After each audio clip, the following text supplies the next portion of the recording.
That's hard. It's so hard. He was my mentor. Everybody, welcome to NC-17. It is no longer NC-17 with Crazy J. It is now NC-17 with Josh and Lisa. Josh, that's Lisa. And we're here. Today we have a very, very special episode for you because we have Miss Morgan Ziva. Hi. Thank you. She actually has something to say before we start.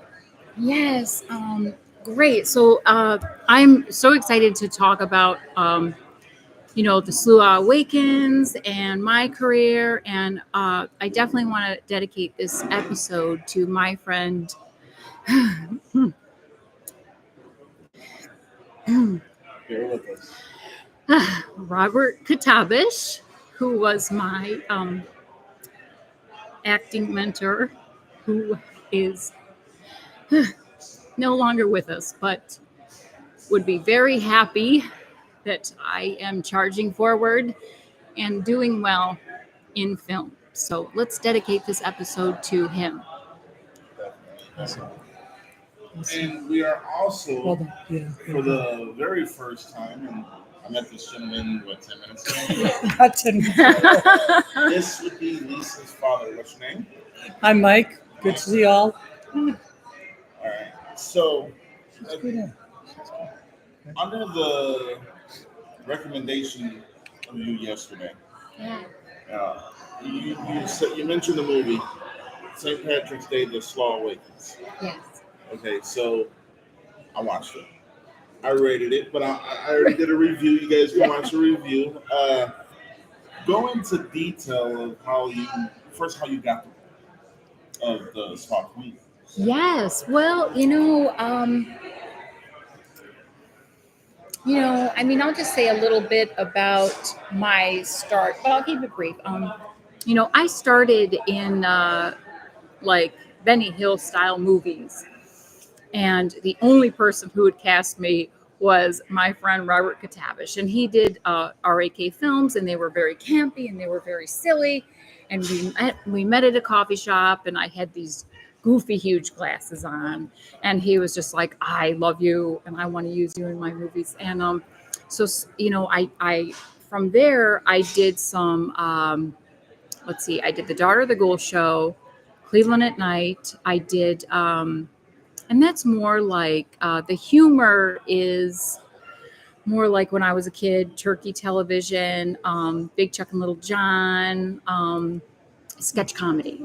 Oh my God. So how am I in horror?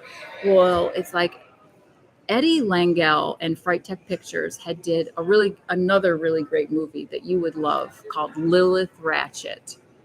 I've seen it. Yes. Great movie. Yeah. My father and I were in that theater when the film premiered. And that was the first time I had met Eddie Langell. I shook his hand. He liked me. And, I did audition for a different character. And I didn't get that part. It doesn't matter. That's part of acting. But, he liked me so much. And we met over coffee. And he was like, "I really want you to play the Sluagh Queen."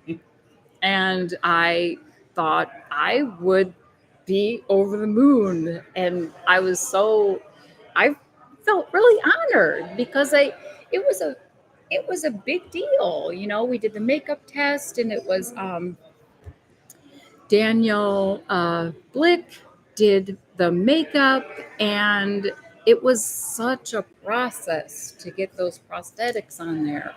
But, I feel like every single man wanted that character.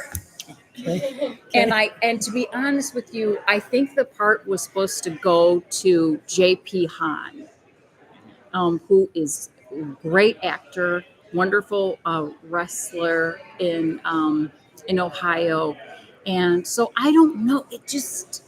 I don't know why they were like, "We want you to play this part." And I loved it, and I just ate it up. And I could not wait to become her.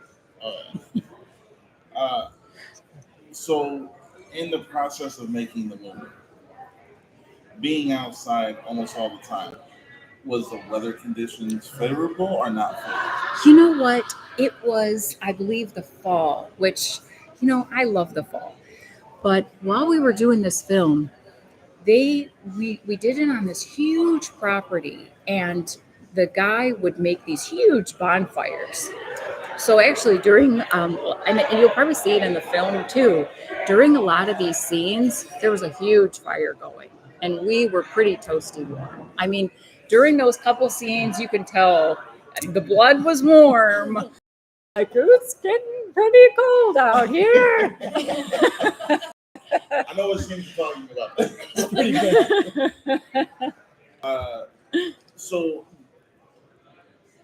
getting into this role from going from comedy to horror, was that a hard transition? No, No? not at all.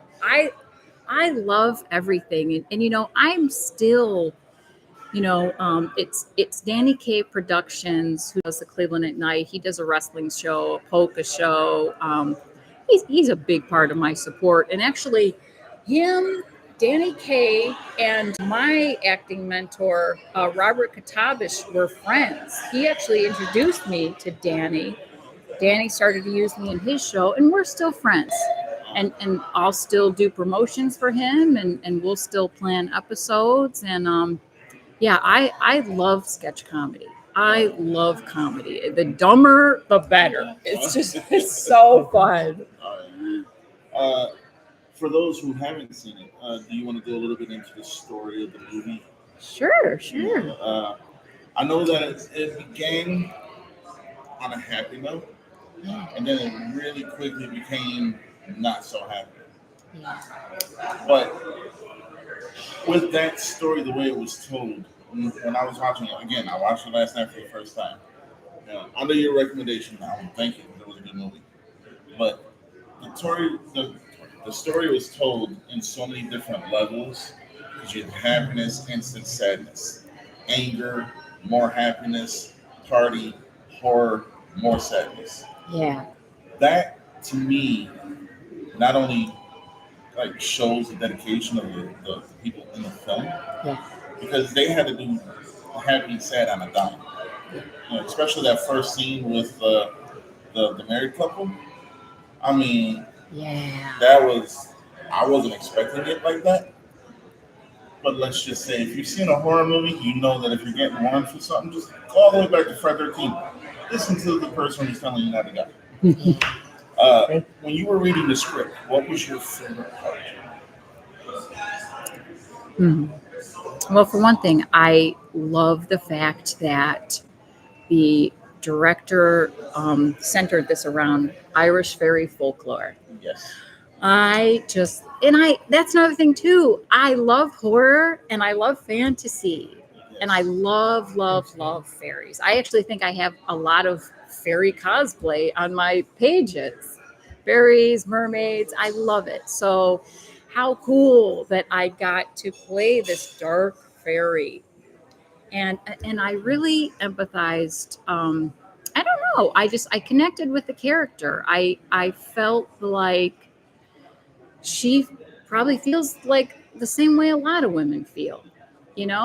She turned. She's coming from underground, and she's this hag, and she's got all this prosthetics. And I start out. I think I even have a hunch on my back, and I'm hideous. And she's just like, "Oh, any lives, be youthful and stay here," And it's just like, isn't it the constant battle that all women go through, like every day? And but so I had, it's as strange as like and awful as the character is, I kind of had an empathy for her. Like, oh, she's this fairy, and she wants to be human, and she wants to stay here on this wonderful planet, and like, who would not want that? So Lisa hasn't actually seen the movie yet. I fell asleep when I got home last night. You will. Don't worry. You got time. I'm really excited to see it, though. I watched the trailer for it. It looked a lot of fun. I'm so glad. You'll love it. My own mother like watched. I was so afraid for my mother to watch this film, Oh yeah. and it was the cutest thing. You know, she's like, "Oh, I just saw it, and I love you, and I love the scene, and you're so wonderful. I'm gonna watch it again." Like it was great. And just interacting with you, like you have that quality. Like I can totally see you playing that character. Let's talk about Roger Connors. I love Roger Connors. Wasn't he amazing? Yes, he was. So his character Colin, his role for this movie was such a twisted role. Yes. You know, I mean, from the beginning when he was with his wife, and then what happened with Maeve, and I was like, okay, this dude's gonna come back, but he's got to come back kind of like Bruce Willis in Die Hard. Yeah. I mean, if that makes sense. Yes. But the thing is when he came back, he also kind of came back a broken man. You know, because he just lost the love of his life. Spoiler alert, sorry. But 7 years passes. And then you get this whole new group of people going there, and he knew what he had to do. But in the end, his acting was, I won't say not anything short of superior. Wasn't he wonderful? Yes. He's so great. I just love, and I have to say this, Roger Connors was like a huge support for me during that. He designed the entire, that costume that I had, the yellow and he made that. He designed that. Oh, okay. And yes, and I remember seeing it and I was like, this is going to be in a Spirit store sometime. This character is amazing. Yeah. The prosthetics, let's talk about that. How long did it take for them to get you in costume and out of this? Like 2 hours, 2 hours? to get all that on, because it's a lot of layering, so much glue. And, you know, and that was like a prosthetic mask, and they had to kind of mend it, get it to my face, and then they had the horns. And I don't know if you noticed that as she became more human, the horns got smaller and smaller. Yeah. Toward the end, when they poured the blood, like, it was kind of like, I don't want to be shortchanged nobody, but that to me was next level. Kind of like this dude just, what happened to him when he was on a tree, to what's happening with you. It was kind of like your character embodied what was happening, but as you as an actress kind of embodied the character, if that makes sense. Yes, and in that moment, I really did try to embody, like, because I mean, you think you become your character, and as the scene's happening, she is like, this is it. Yes. I'm gonna get to stay here. I'm human now, you know, and I'm powerful, and yeah, I really did try to, you know, become that in that moment. I ask everybody this question: what was the hardest scene you had to film In this movie? in this movie?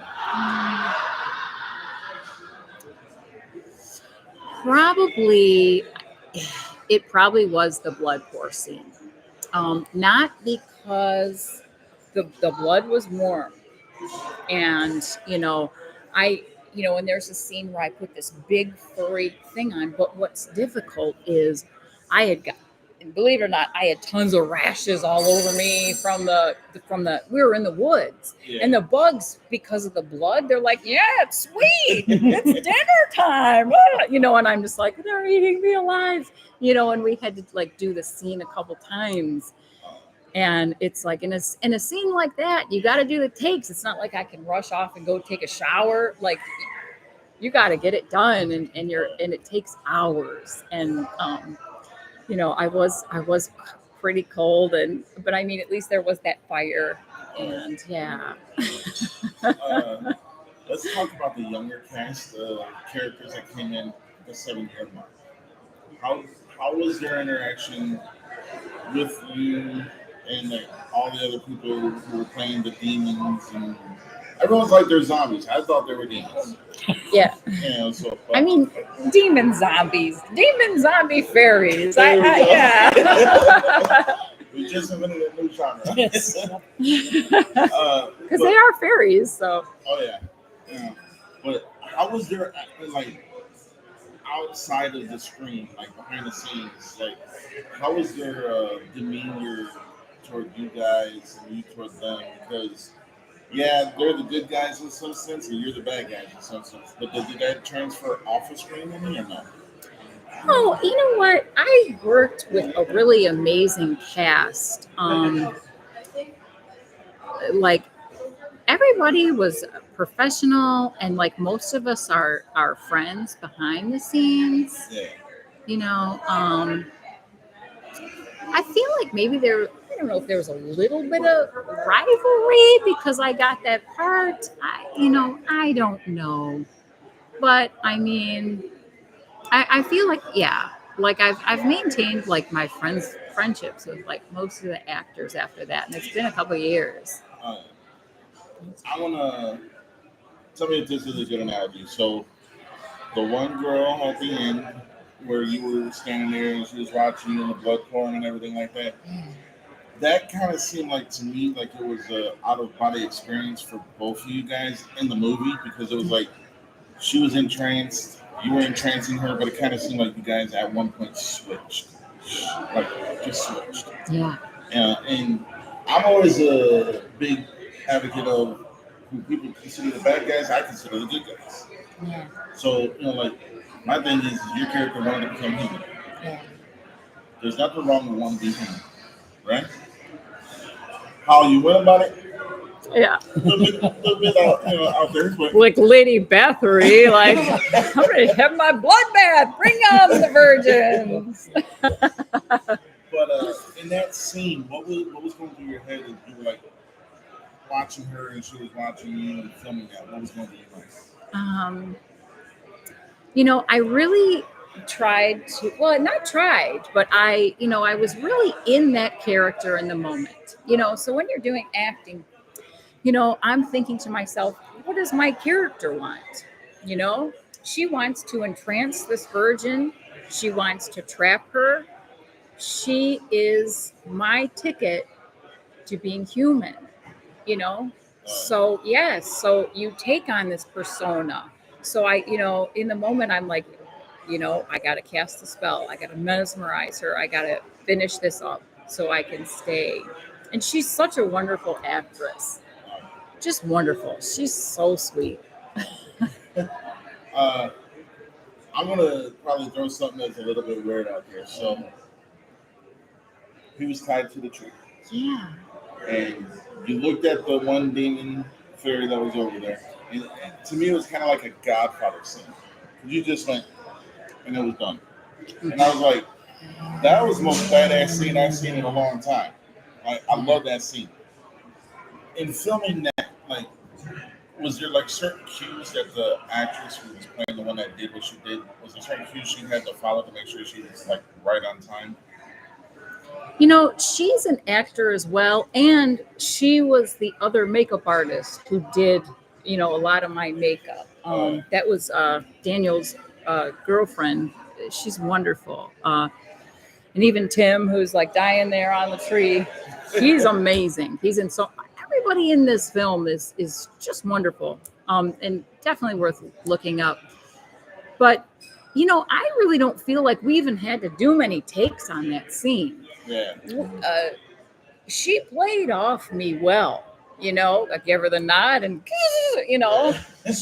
yeah, and I think so. Yeah, that was like reciprocal. She was acting off of me, and I don't think we did very many takes on that scene, and it rolled smooth. Yeah.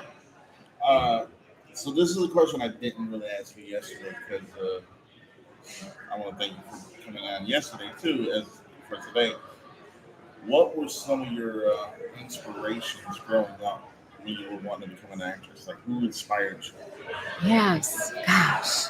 I have always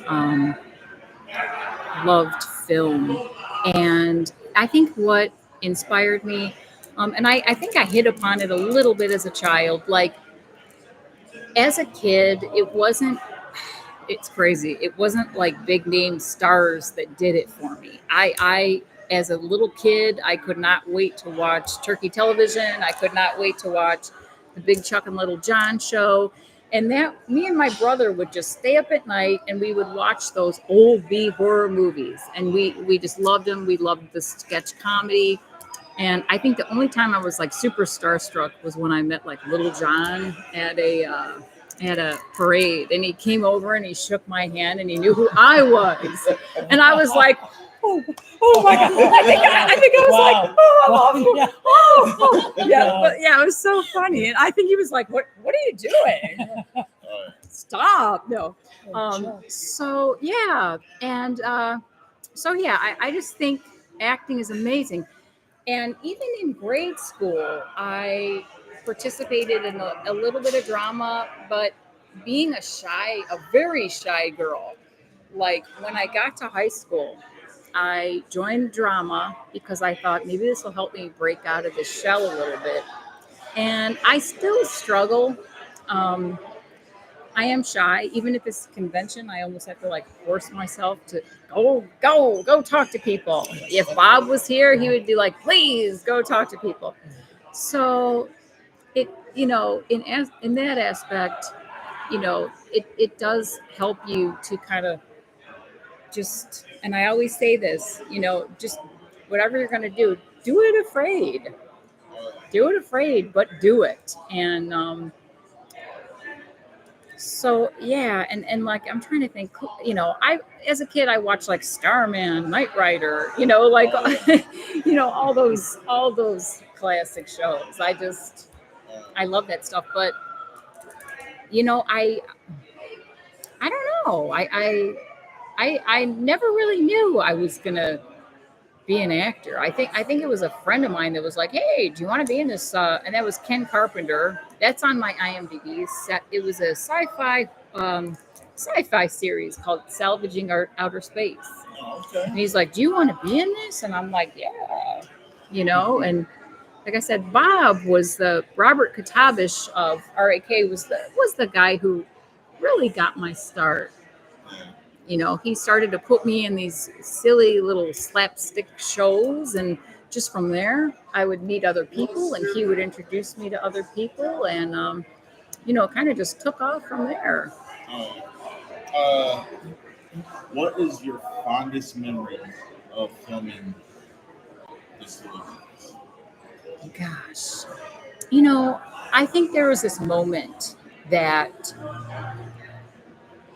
I was outside. I think I had my full costume on, and I was standing by the fire in this huge, beautiful, warm, blazing fire. And we were in the woods. And I just thought, man, this is just wonderful. This whole thing is just wonderful. Being able to just participate in this, who kind of just like walks into being like a major part of like a movie, And I'm not saying that I didn't, I had to go to the movie, meet the director, audition, meet with him, so it's not like somebody was just like here, but but in that moment I thought, this is really amazing. I'm this character and I'm in this beautiful wood and there's this beautiful fire and this is just magical. Actually, I'm gonna let Lisa or her dad ask you some questions. Yeah. Is anything you guys want to ask her? Not a question per se, but I got to say, both in the first interview and this one of the things that I'm really learning from is your attitude towards doing the audition and you get the no and you just got to keep going, because that's a tough one for anybody. So hearing it said by someone who's on the way, it's really good. You get comfortable with rejection. Yeah. Get comfortable with no. You'll hear a lot of no, and you have to keep, oh, well, it's a no. Who's next? Yep. Who's next? Yep. Who's next? Yep. Or Yeah. You just have to like keep trying, and your best bet is to not take it personal, because even major Hollywood big budget movies, you could nail that audition, have the part, show up to the set, do a few scenes, and the director's like, you know Yep, what, yep, I yep. think that we need Yep. this other actor, and you really have to be gracious. Yeah. You don't want to be like a jerk. No, you just have to be like, I understand. This is your vision. This is your thing, and I got paid for what I was doing, and thank you for your time. And then maybe they'll put you, you know, and they'll probably use, if they really do like you, they'll use you in something else. Somewhere else. Yep. Like Yep. I did the audition with Eddie. He didn't like it, and I was like, hey man, don't worry about it. We're still, I mean, if you're friends, usually it's not that, but I was like, hey. Is it also sort of the realization that it's not that I'm not good, it's just that this is not what they wanted for this part? Absolutely. Yeah. That is one of the hardest things to do. And I mean, if you could even apply that to everything in your life. Everything in your life. Absolutely. It has it, and usually it doesn't have anything to do with you. Yep. They had a certain vision in mind. Yep. And you either you hit that mark, Yep. or they just saw you and they were like, Yeah. they're not right. I'll tell you And a quick. it's so hard. Oh, sorry. No. I was going to tell you a quick story about that. One of the things her mom taught me was we had just moved back to Ann Arbor, and I was debating, did I want to get back out and do music again? And I talked to a guy at a bar, and they said no. And I came home, and I was all defeated. She goes, did they hear you play? I said no. So then they didn't reject you. They just didn't need anybody right then. Right. And it's like sometimes that's the game. It's not, can I do it? Do they like me? Sometimes they just don't need another body. Yeah. Yeah, it's Yeah. hard to learn though. And it's so hard because your insides want to be like, is Yes. it me? It's me. I know it's me. Yeah. Oh, Well, I do want to talk about something that I hold near and dear to my fan experience with movies. The directing. Like, every scene in this movie seemed to be directed to a point where this man had a vision and he nailed it. So with you on set and him directing everything, am I wrong in saying that he put everything he had into this movie? Yes. And I would say, I mean, he is like close to Kubrick. Like he wants, it's a, another one for safety, another one for safety. Let's do another one for safety, another one for safety, like, and that is fine. And he does, he wants it just so, and he'll do like, we'll do a million takes till it's right, till it's good. yeah. Kenneth said hello to everybody. Oh, Kenneth was on yesterday. Yeah. Kenneth! I want to say, in my opinion, now I've reviewed the movie. After I watch a movie, I always look at other people's reviews because, to me, everyone has a right to their own opinion, Yes. And what might be for others might not be for some. Of course. My opinion alone, your acting was a 10. Like everyone's acting was a 10. And for me, you guys, Lisa, for anyone to hit a 10, it's shocking. Yeah, I even know that. Yeah, no, that's Thank true. you. Gosh, It's true. thank It you. is true. Gosh. But I will say you are always a pleasure to talk to, just from the time meeting you and being able to sit down with you twice now, which I very much appreciate. I want to say that from the bottom of my heart that we are sorry for your loss. Oh, thank you. And Thank you. just like last night, we're gonna get ready to go. So then we'll have fun at the after party, because I know that's what we all want to do. I'm gonna let you close out the show in any way, shape, or form you want to. Okay, yes. Well, I just want to thank everybody for, letting me come on here and just talk a little bit about my acting experience and, my experiences with film and, my love for it and what inspires me and what would hopefully inspire somebody else to just keep going, never give up. So, on that note, we'll close out and I'll just say good night to everybody. All right. Good night, everybody.